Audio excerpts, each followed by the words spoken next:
On perd pas de temps, générique. Le chef qui n'a pas peur, celui qui cogne, c'est moi. Bon, je cours dans les bois en tirant partout, en montrant ses muscles.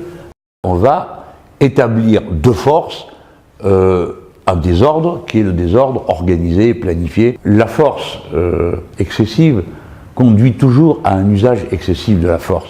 C'est mécanique. Le parti de gauche, le parti communiste, la France insoumise, le NPA, à l'intérieur de la carcasse, on a construit pratiquement une carcasse bis. Bon, donc sur le plan technique, c'est une merveille.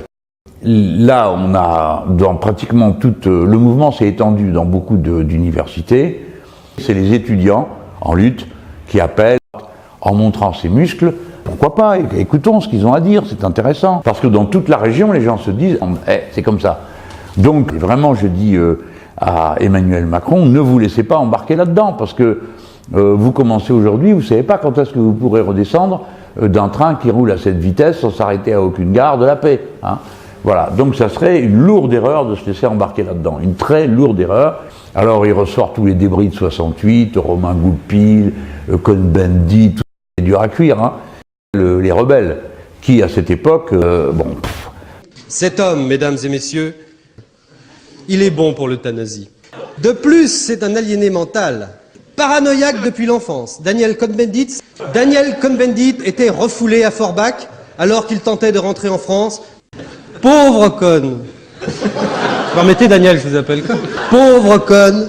D'ailleurs, qui êtes-vous, pauvre Cohn?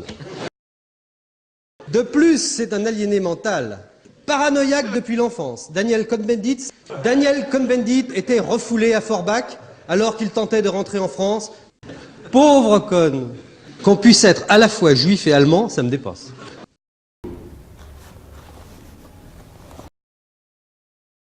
Et moi, je fais ce que je raconte n'a strictement rien à voir avec eux.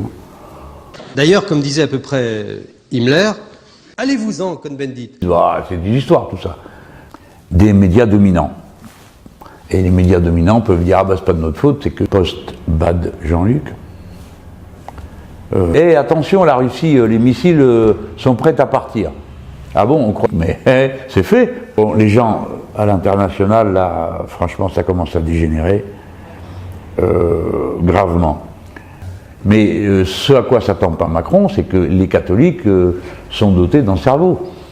Et, quand vous voyez le président Macron, c'est un type qui a une foi refoulée ou pas d'ailleurs, et qui vient faire le malin devant les évêques en essayant d'acheter son paradis comme ça. Hein. Bon, non, on ne va pas le laisser faire. Et je le rappelle encore une fois, non, c'est tout le monde pareil. Qu'on puisse être à la fois juif et allemand, ça me dépasse.